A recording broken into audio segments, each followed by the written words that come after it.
બરાબર ઘણા બધા ઓન ધ રેકોર્ડ ઘણા બધા ઓફ ધ રેકોર્ડ તો તેમાં સાહેબનું એવું કહેવાનું છે કે ભાઈ જવાબદાર જે અધિકારીઓ છે એનું કહેવાનું છે કે સીસી ગ્રુપ એ અને ગ્રુપ બી એ જે બે તબક્કાની જે પરીક્ષાઓ લેવામાં આવનાર છે એમાં 15 નવેમ્બર એ લોકો ગણતરી રાખી રહ્યા છે કે 15 નવેમ્બરની આસપાસ આ પરીક્ષા લેવાનું આયોજન થઈ શકે છે. એટલે 15 નવેમ્બરની આસપાસ આ તમારી જે મુખ્ય પરીક્ષા એટલે કે ગ્રુપ એ અને ગ્રુપ બી ની જે પરીક્ષાની વાત કરી રહ્યો છું એમાં સંભવતઃ પહેલા ગ્રુપ એ ની જે પરીક્ષા છે એ પરીક્ષાનું આયોજન કરવામાં આવશે. એટલે ગ્રુપ એ ની જે પરીક્ષા છે એ 15 નવેમ્બરની આસપાસ લેવાની શક્યતાઓ પૂરેપૂરી રહેલી છે. એટલે 15 નવેમ્બર આસપાસ તમારી આ ગ્રુપ એ ની પરીક્ષા લેવામાં આવશે અને ત્યારબાદ જે કહી શકાય ગ્રુપ બી જે છે બરાબર એ ગ્રુપ બી ની પરીક્ષાનું આયોજન થઈ શકે છે.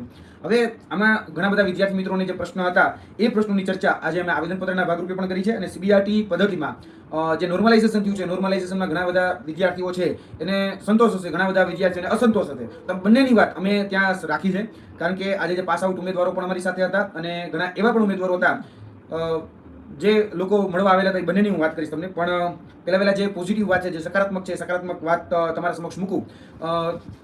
ગ્રુપ એ કે ગ્રુપ બી કોઈની પણ પરીક્ષા પહેલા લેવામાં આવે, પરંતુ જે ગ્રુપ એ છે એની જ નિમણૂક એ લોકો પહેલા આપશે. એટલે ઘણી બધી વખત આપણે કહેતા હોઈએ છીએ કે ભાઈ ક્રમિક ભરતી થવી જોઈએ, જેથી કરીને ઉપરની કેડર જે પહેલા ભરાય તો નીચેની કેડરમાં લોકો પાછા ન આવે અને એમાં ડુપ્લિકેશન ન થાય. આપણે ઘણી બધી વખત એમાં એનો ભોગ બન્યા હોઈએ છીએ એટલા માટે. એટલે જે કોમન કેન્ડિડેટ્સનો જે મુદ્દો હતો બરાબર, ડુપ્લિકેટ વિદ્યાર્થીઓ એટલે કે ગ્રુપ એમાં પણ હોય ગ્રુપ બીમાં પણ હોય, ઘણી વખત એવું થાય કે ગ્રુપ બીનું રિઝલ્ટ પહેલી વખત આવી જાય એટલે પહેલા આવી જાય તો એમાં કેન્ડિડેટ પણ જગ્યા રોકે પછી ગ્રુપ એમાં જતો રહે એટલે જગ્યા ખાલી પડે. તો એનું એવું ન થાય એટલા માટે અહીંયા ઓપ્શન જે છે એ જ્યારે ચૂઝ કરવાનો છે ત્યારે ગ્રુપ એ જે છે એનું જે લિસ્ટ આવવાનું છે સિલેક્શન લિસ્ટ એ પહેલા આવશે અને એમાં પણ જે ગ્રુપ બી છે કે ગ્રુપ એ છે એમાં પણ ઓપીટી આઉટનો ઓપ્શન અવેલેબલ રહેશે. એટલે આ ખાસ તમારે ધ્યાનમાં રાખવાનું છે કે ઓપીટી આઉટ જે છે એ પણ ઓપ્શન અવેલેબલ રહેશે અને ગ્રુપ એનું જે નિમણૂક છે એ નિમણૂક પહેલા ગ્રુપ એની થશે. બીજી વાત હતી કે ભાઈ કેટલા ગણા ઉમેદવારોને બોલાવવામાં આવશે. તો અહીંયા જે જોવા જઈએ તો ગૌણ સેવા પસંદગી મંડળનું કેવું એવું છે કે ભાઈ જગ્યા છે એ જગ્યાના 7 ગણા ઉમેદવારોને બોલાવવામાં આવશે. જગ્યાના 7 ગણા ઉમેદવારોને બોલાવવામાં આવશે, કેટેગરીના 7 ગણા ઉમેદવારોને નહીં. એટલે આમાં ખાસ ઘણા બધા વિદ્યાર્થીઓને અસમંજસ એવી રહેતી હોય છે કે સાહેબ જીપીએસસી પેટર્નથી બોલાવવામાં આવશે કે પછી ગૌણ સેવામાં જે રીતે ભૂતકાળમાં ફોરેસ્ટની ભરતીમાં કે બીજી અન્ય ભરતીઓમાં બોલાવવામાં એ રીતે બોલાવવામાં આવશે. તો અહીંયા સ્પષ્ટ કહેવામાં આવ્યું છે કે ભાઈ જીપીએસસી પેટર્નથી અમે અત્યારે હાલ અમારે બોલાવવાની ઓથોરિટી નથી બરાબર છે. હાલ એમાં એ જે કહી શકાય કે જે જગ્યાઓ બહાર પડી છે એના 7 ગણા ઉમેદવારોને જ બોલાવવામાં આવશે. એટલે લગભગ જોવા જઈએ તો 5500 જગ્યા છે, 5554 એના 7 ગણા ઉમેદવારોને બોલાવવાની એ લોકો તૈયારી કરી રહ્યા છે. 37,000 થી સમથિંગ 37,500 કે 38,000 ની આસપાસ જે સંખ્યા થાય છે એમાં જેના કોમન માર્ક હોય એને ત્યાં સુધી, ધારો કે કોઈ મેરિટ માની લો કે 75 અટકે છે તો 75 સુધીના છેલ્લા કેન્ડિડેટને બોલાવી લેવા એ રીતનો પ્લાન એ લોકોનો છે. એટલે કોઈ સાથે અન્યાય ન થાય એવું એમનું કહેવું છે. હું ત્યાં વાત થઈ છે એ વાત તમારા સમક્ષ પહેલા પીરસી દઉં સીસી બાબતની. તો સીસી બાબતમાં એ સ્પષ્ટ છીએ કે જે ભરતી છે એ સેકન્ડરી છે આપણી ફર્ધર એક્ઝામ જે છે એના પછી નેક્સ્ટ એક્ઝામ એ નવેમ્બર કે ડિસેમ્બરમાં એ લેવાનું આયોજન છે.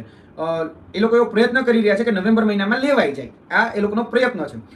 પ્રયત્નમાં હર્ડલ્સ ત્યાં છે કે જો બધું સમૂહ સૂત્રું પડી ગયું તોની વાત છે કે નવેમ્બર મહિનામાં લેવાઈ જશે. હવે અહીંયા ફરીથી તમારા ઓપ્શન એ ઊભા થશે અને એ છે ફોર્મ ભરવાના. હવે જે લોકોએ ભૂતકાળમાં ઓજસના માધ્યમથી જે રીતે ફોર્મ ભર્યા હતા એ જ રીતે મુખ્ય પરીક્ષાના ફોર્મ પણ તમારે અહીંયા ભરવા પડશે. એટલે 4 દિવસની અંદર એ તમારી મેરિટ યાદી જે છે એ મેરિટ યાદી તમારી આવી જવાની છે.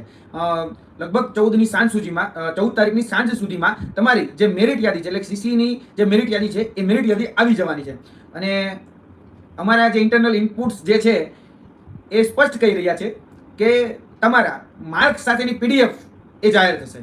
જી હા, તમારા જે નોર્મલાઇઝેશન માર્ક છે એ નોર્મલાઇઝેશન માર્ક સાથેની પીડીએફ જાહેર થશે. પીડીએફ એટલે ભૂતકાળમાં એવું હતું કે આપણે આપણા જ માર્ક જોઈ શકીએ એ પ્રકારેની હવે જે યાદી આવશે એ યાદીમાં તમે બીજાના પણ માર્ક્સ એટલે કે નોર્મલાઇઝ માર્ક્સ છે એ જોઈ શકશો અને કોમ્પિટિશનમાં કઈ પ્રકારે કેટલા ઉમેદવાર છે એ પણ તમે જોઈ શકશો. એટલે રિઝલ્ટ તમારું જે છે નોર્મલાઇઝ રિઝલ્ટ બરાબર છે. તમારા રો માર્કનું રિઝલ્ટ નહીં, કારણ કે રો માર્ક હજી સુધી આપવાના નથી અને રો માર્ક માટે બીજા બધા રસ્તાઓ જે છે અપનાવી રહ્યા છે. પરંતુ અહીંયા ભરતી બોર્ડ જે છે એ ભરતી બોર્ડમાં ભૂતકાળનો જે ચુકાદો આવ્યો બરાબર, જે બેનશ્રી એક કહી શકાય કે પિટિશન કરી હતી અને પછી બધાના માર્ક જાહેર કરવા